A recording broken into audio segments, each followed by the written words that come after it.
Hi, welcome everybody. I'm so glad you can join us today for today's topic. My name is Loren West and I'm with CPG Beauty and Beyond, which is an LA-based consulting agency supporting entrepreneurs and established beauty brands to launch their products faster, better, and more efficiently. And today's topic, we're going to talk all about innovation and mitigating risk. Two of those areas, some top strategies your company can use, or as you're starting off building a new brand that you can keep in mind as you go to launch your new product. So let me just pop up my presentation here shortly so you can see my screen. 1 second. So today's topic is about strategies that you guys can utilize to create better innovation and mitigate risk on your projects, with specifically keeping in mind to beauty brands, but this could also be applied elsewhere if you're a product-based company. And the reason why these two things are so important is it's really key as a company to really stay on top of how are you going to innovate, whether that will be through some new technology in your product, or bringing a new product being first to market, as well as just expanding as a company and bringing more innovation into your process flow and how you do things. And alongside innovation, the other element is to kind of mitigate risk that you're taking on, whether that might be financial liability as you launch a new product, or also just the operational risks as you move forward launching a new brand. There's always things that are pretty typical that companies encounter, and should always try to take in mind to kind of recap what risks you have and how to mitigate those from the start. Okay, so to start off, one of the first strategies I really recommend when I go into different clientele, and once I've been able to really establish and understand a little better how companies function, is to really, hold on a second, my slide just moved, is to implement what's called a project steering committee. And what this really allows teams to do, especially from an executive management level and department leadership level, is to really get a big picture scope of what are we working on as a company, what is coming up next, what are some key issues, some critical concerns with our current projects, as well as for new product concepts that are coming up in the pipeline. What are some key dates we need to hit? What are some key liabilities we have issues with?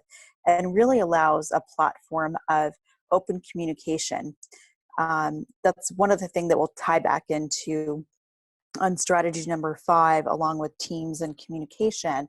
But really having a committee, a designated committee, or even a meeting, whatever it might be for your company as you see fit, is to really implement a platform for that communication, project communication, to be to basically solidify it as important, but nonetheless allow it as ongoing in your company.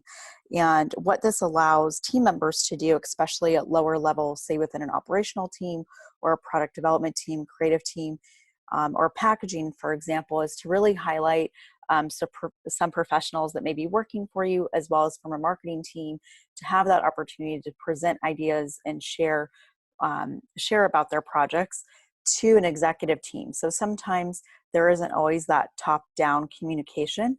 So this not only serves as an option of servicing your project management needs as a company overall from a big picture, but also allows team members to shine in a different way and present some new product ideas and marketing strategies directly to upper management within companies, so that there is that exchange of ideas and interaction, and highlighting team members as they grow within your organization.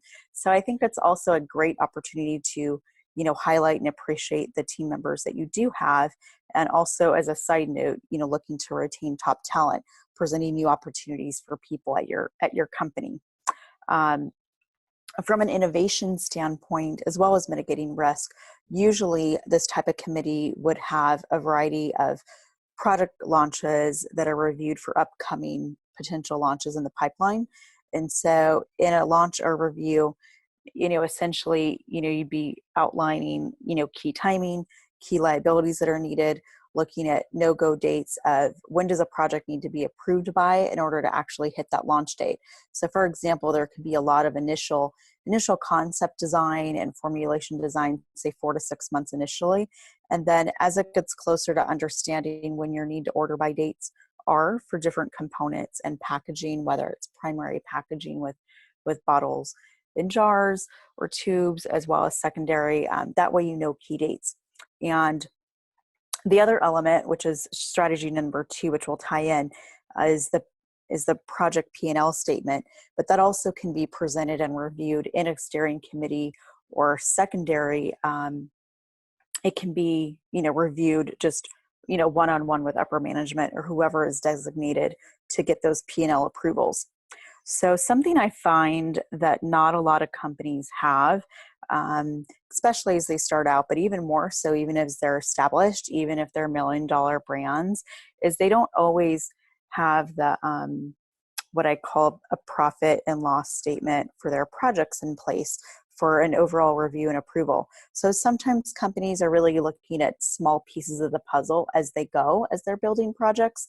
And what I find is without having all of kind of a screenshot initially of having all this information reviewed, sometimes things get missed through the cracks, or not everybody is aware of really what the margin's at or what's needed to be able to actually make what kind of profit you want to make on a particular product launch. And so having all this information together in one spot for like a final overall approval is really needed. And sometimes I think the challenges companies face is really kind of getting all this information together rather quickly, but being able to build in better project planning initially is really strategic and key to setting up to getting a profit and loss statement established. And really what that entails is cost of goods. So understanding the desired packaging options you might have and running down different scenarios with your teams, or whether if you're just starting out and you're reaching out to a cosmetic manufacturer, really looking at all the different avenues of how could you produce this product and what is your end target if you want it to be a prestige, beauty brand product or a mass market brand level. Those both have two different price point ranges typically, and looking at where your cost of goods needs to be in order to have it be profitable for your company to consider. The other thing is to really have your initial launch forecast and especially a 6-month projected sales plan. So that way your operations team has a flow and a better understanding of what's going to be coming next, what are the component needs in the next 3 to 6 months after you initially launch it. And also getting, as I mentioned before, getting really clear on desired packaging options. And that can come both in play from a PD department that your company may have, as well as a creative department, and bringing in that branding element too as well. So from, product, from the design itself to color, to how exactly do you want to communicate your message about this product? How do you want consumers to feel?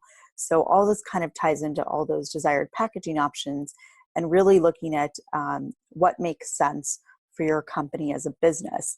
One thing I didn't note here is I'll be beefing up these slides before I upload this to the resource area for everybody later on to use, is to really also consider, your project volume overall. A lot of companies that are established, especially in the beauty business, you're running first to market and you're trying to get launched as quickly as possible, is what is the true capacity of your teams? Whether that's, your company is set up to produce everything in-house, or you're relying on outside vendors to do all that production. So really looking at, what can your teams really take on in capacity-wise over a given month. So the other thing I also like to do for clientele, or I recommend on setting up, is some type of basically launch calendar and timing, so that it's understood from an executive level how many projects are currently being worked on, what's coming next. So you can plan ahead and understand, hey, Q4 of next year is going to be really, really busy. Maybe we want to, give our teams, a break in Q3, or we might want to revisit and then remap out to make it a little bit better flow, so one quarter isn't too heavy over another. So there's always multiple reasons of doing that as well, but keeping that in mind, even in a profit loss statement, of understanding launch timing and when best to get that out for everybody involved is really key as well.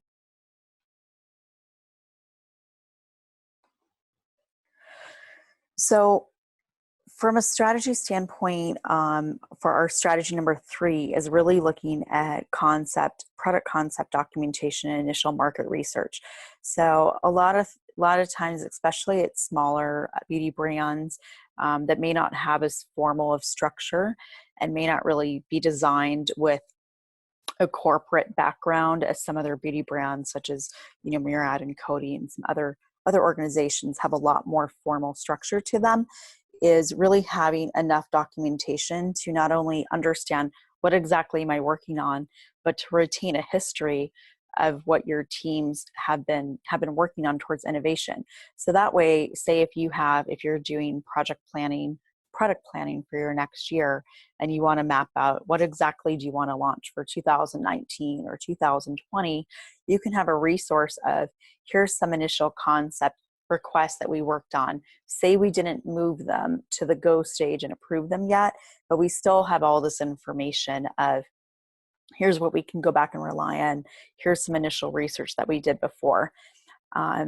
So what that entails is, usually I'll set up 2 separate forms. Is an initial concept request form, usually going from a marketing sales department or a visionary department that works with your executive team, or say an entrepreneurial type company, is basically a concept request form that goes into a PD department, or you can send this out to a contract manufacturer to do some initial research for you as well on this.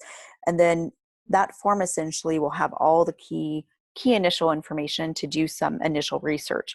And usually that will include a few product benchmarks the marketing team is looking to identify with, whether that might be a competitor beauty brand's product that you want to emulate or be somewhat similar to, or for example, there might be a new ingredient that is very popular, or something that hasn't really been tried in a beauty product before. It might be interesting. So there might be some additional research that is desired to be done to see if that's even feasible or wanted. And not only looking at product benchmarks from like a packaging standpoint, but also, as I mentioned with ingredients, looking at more from the actual product itself and what's the story behind it that way. So from doing this documentation, it just gives you additional research. So when your innovation team and when your marketing team's trying to think, what are we going to create next? Or say, for example, if you have your own research and development team for larger companies, they might have an R&D department specifically set up for this, is to really look at new innovations. So that way, just keeping history of what have you looked at before, so you can revisit it and go back to it, and does it make sense for me now? The other thing is, people also look at innovation in terms of, what kind of skin issue do they want to accomplish? Do you want to get rid of redness? Do you want to help with hydration? Do you want to help with, clarity of the skin and evening, balancing out skin tone? So just looking at the benefit of the product as well. So that also really comes into key information as well, providing on these types of documentation. But, what you don't document, you can't track. And so I really recommend to take a look at your documentation in general of what are you, keeping track of what exactly are you analyzing to establish as innovation for your company. And then having that market research of understanding what other companies may already be working on something similar to this. Maybe a company might have teased, in their consumer marketing that they might be launching something soon. So just kind of understanding what other key competitors might you be looking at competing with for your own launch coming up, and understanding what's, what you might be competing with. So that's really key, is to really do enough initial market research, and really relying on, there's, different companies out there that will cater to offer research as well. I haven't found a whole lot of them to be, one super, concrete and great that I would recommend over another, but that's always another another source out there. And in part of this research also leads to my strategy number 4, which is really staying in connection with your industry and vendors. So really leveraging the relationships you do have in the industry, whatever that might be. And for those companies that really utilize outside manufacturing, really relying on them to tell you kind of what's coming next and what's a really innovative thing to bring to market. So a lot of manufacturers, they'll work on custom formulas for you based on what you kind of desire to do, but they also have a pulse on the beauty industry as well, if that's what they cater to. They'll have some directional expertise to rely on as well. So besides just keeping that kind of relationship going with your current and new suppliers, is also utilizing a lot of different resources that are out there. And that can be both in person and online and in print. So for example, beauty trade shows are really great to, meet new people, create new connections, see what other brands are doing, see what's out there and what's coming next. I just recently went up to Las Vegas and attended the Cosmoprof North America show, which happens in July in Vegas every year. And I think it's cosmoprofnorthamerica.com. I'll add that to the slide as well as reference. That show basically encompasses, everything beauty from like a professional side as well as a contract manufacturer side. And brand side as well. So there's lots of things to see, especially if you're, an entrepreneur considering getting into the beauty business. It would be a great thing to try to connect with and go. And if Vegas is a little too far for you, they have the ICE show, which is typically hosted in Long Beach every January, at the end of January. I believe it stands for the International Salon Exhibition. Forget what the second S stands for, but that also really caters to brands. It's a smaller show than Cosmoprof, but it does do a lot of product cash and carry, so you can get better deals there and actually carry out product from that show. And then they have a couple consumer-based shows that might be interested to see, how these other outfits are serving consumers, so you can start to see some additional trends that are coming out. So they have BeautyCon that was just recently hosted in LA in the middle of July. I believe they hold it every July. They also have a show in New York as well. So I believe that particular show is only held in the 2 locations, but they're, heavy markets for beauty, both LA and New York. But it's consumer based as well, so you can see kind of what's actually being marketed at the very end to consumers. And then Sephora has a new show that I might be attending myself called Sephora, and I believe it's going to be a consumer-based show as well as providing a marketplace for various different beauty entrepreneurs to speak at. So it'll be interesting to see what that is all about, and that's scheduled for fall in October later this year. Another resource I know a lot of companies, tend to utilize, it's great to connect with, is, what's currently kind of coming out in magazines and beauty blogs as trends. One of which I follow, the Global Cosmetic Magazine. They do a free digital online subscription and newsletter, which really comes out with great things coming up, just having a pulse on beauty of what might be happening from larger conglomerates to what kind of trends are coming up, what beauty companies might have been acquired recently, as well as products and packaging, any kind of new innovation with that. There's always a lot of articles and resources there.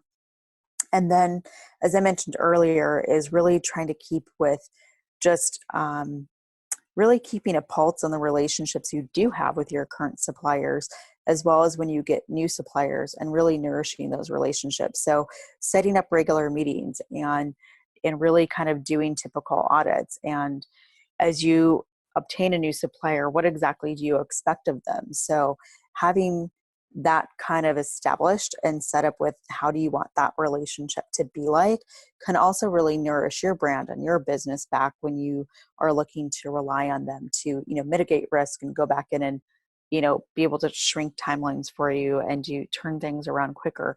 Is to, the relationships with vendors are two-way streets. So is there an opportunity for you to refer them to somebody else? Is there options for, cross partnership and different collaborations? You just never know what might be coming next in that way. So I definitely think it's valuable to nourish those relationships as much as possible, because they really help you, especially as you're connecting additional trade shows. They might know of additional vendors that can help you with your next product launch, as most companies are using multiple vendors to get something done, whether it's from like on the decoration side for components, or just the component manufacturing to actual filling, to then with some companies needing other outside resources to fulfill the distribution and warehousing for them. So everyone's so connected in the industry that it's really good to nourish the relationships you do have. And my fifth strategy is really that I wanted to connect on today and just remind people of, is really to leverage team brainstorming. I feel it's so easy to think of, what can we do next? And, there's a lot of pressure on management to understand, okay, where exactly should we innovate, or how are we going to solve this problem, and from an operational standpoint, and get something launched out the door, and to really leverage the team you do have. And brainstorming is great for that, of having, regular meetings, regular ongoing scheduled meetings where you can obtain frequent feedback from your team on how can you improve in different areas, whether it's a process of how you guys are obtaining innovation and approaching that, or also mitigating risk and understanding, okay, as a problem arrives, how can we solve this quickly and most efficiently?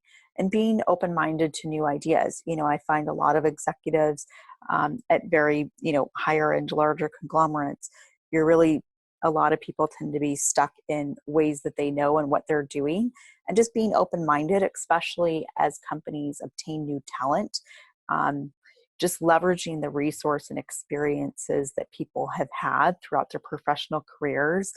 It's really important to give your team members the space to really share, and being able to openly and transparently share with what has worked in the past for them, or what they found helpful, or what even didn't work at other companies, so that as you're approaching new innovation and learning how better to get your projects launched and out the door, to really be open-minded to what might be presented to you, and to also have that open communication between team at the work level, at the very basis level of the A to Z parts and pieces, and your leadership, to have recommendations flow both ways. So this also by having all this brainstorming, it really will help to kind of create that open communication that's really needed to ensure that you're having the most effective launch experience for everybody all the way around. And with the open communication, that kind of sidelines even into, a sixth strategy, even really having that ongoing project communication. I find a lot of companies tend to be very siloed. So whether they're larger or smaller, is, a lot of departments, whether it's operations or PD or finance or even an executive team, a lot of different teams are holding on to information without really having it openly shared. So, I've found a lot more when teams are able to kind of, set their egos aside and set their opinions of each other aside from the respective, what do I do versus what you do. A lot of magic can happen really when you're able to really lay out, here's all the challenges on the table, because you don't know where your next idea is to help fix that problem may come from. And so really, as you're getting on the same page with projects and having ongoing project meetings, to really have that in place where all the liabilities are listed, or here's all the open concerns I have from an operational standpoint of how we could produce this better, or could we change the design and do this? So having a lot of that open communication as new innovation is being decided upon in the initial stages is really key, because as I keep saying and reiterating, is that really looking at your team as a whole and everybody, trying to help to get the product out the door faster, better, more efficiently, is really having that open communication.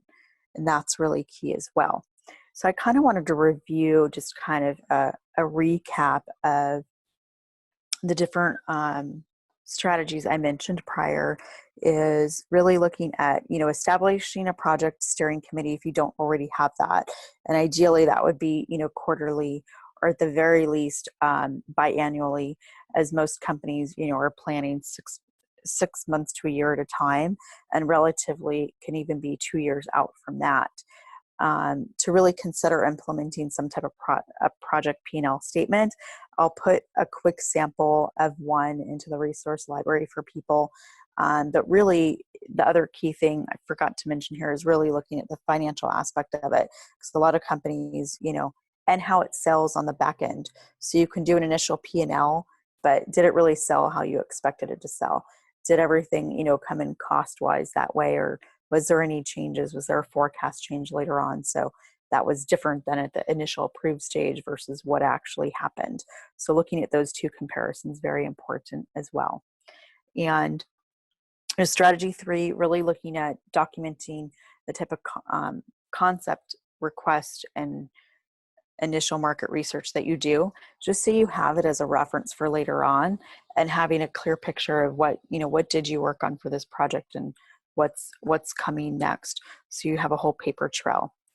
And just remembering to stay connected to your industry and vendors, and to rely on them as a resource as much as they rely on you for continued business, is to really develop that relationship into a partnership. And how can you help them as much as they can help you? There's a lot of the other resource I will mention, I'll add on here, is the PBA, the Professional Beauty Association. I belong to them for, maybe around 4 or 5 years now. And they're great both from a brand side as well as an individual that's, working in the beauty industry as well. Just have a lot of resources, additional things that are on their website, as well as they do a monthly newsletter as well. So I found that to be helpful too. And again, just leveraging your team, because you don't know who you have on your team unless you really give people, the open key to share. So I really have found that to be most helpful, even when, walking into different circles and understanding where they're at, where their backgrounds are, what they can bring to the table, and having those open type of discussions of, how can we improve this? Or what do you see as an issue for improving innovation at our company? And you never know what some people might bring to the table, or an idea of how to switch a process, or, a new product idea they might have that you would have never known if you hadn't asked. So I definitely think it's key on having these kind of brainstorming feedback sessions, as it really allows you to find hidden gems within your company, whether it might be a product idea or you just hired great talent that you not only confirmed on, but you definitely want to retain for the future.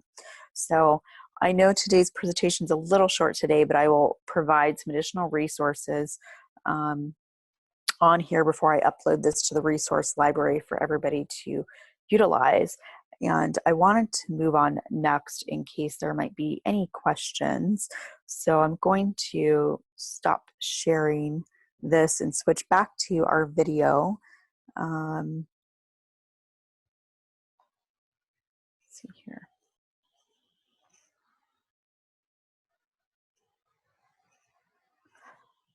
So Tracy, I'm not sure if you're on right now at the moment. I am. We don't have any questions that were Okay. submitted in advance today, No so problem. they missed out on asking you something really valuable. I did not know that Sephora exists. That sounds Exactly. fabulous. I cannot wait to attend. I think I just want to come with you just for Yeah. fun. Yeah, definitely. They're doing, I'm actually with Sephora. When I was up at Cosmoprof recently, there were some people up there that had no idea about it either. So it's So something this is an important thing for you listeners and readers and yeah. watchers out there, that, this is the benefit of being in the know. That would have been a great question for Loren. What trade shows are coming up? Where should I be? So yeah, that insight is so valuable. Thank you for sharing that with us. Oh, no problem. And if people want to find that, it's actually on Sephora.com. Sephora made their own website for it.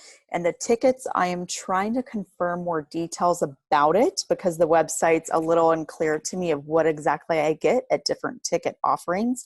So right now their price ranges from like $100 to $500, and it's only for like a 1 day a 1-day admittance to their 2-day event. So you can only go 1 day with your ticket. So you would have to buy like $299 ones if you want to go both days, I imagine. So I'm trying to get some further information of exactly what that is. I know they just opened, I think this last week on the 27th or something for ticket sales, and I don't know how many they have. So I don't know exactly how it's being structured. I do know it's their first event like doing this. So they may not totally know yet. Yeah, I think they're just kind of pre-launching this and seeing how many people kind of initially sign up. So I know that they're going to have some brands represented there. I'm assuming.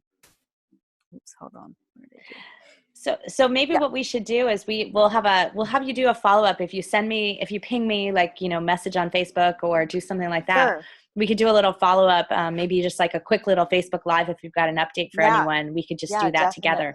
That sounds like a plan. Okay. And then, as I said, I'll add some additional resources to the library as well, based on the information I presented in today's session. So Wonderful. just some basic stuff. Well, thank you so much, Loren. We really appreciate it. And appreciate you and guys until too. your next episode here on Product Launch Hazards. Yeah. Thank you so much for having me today, Tracy. I appreciate it.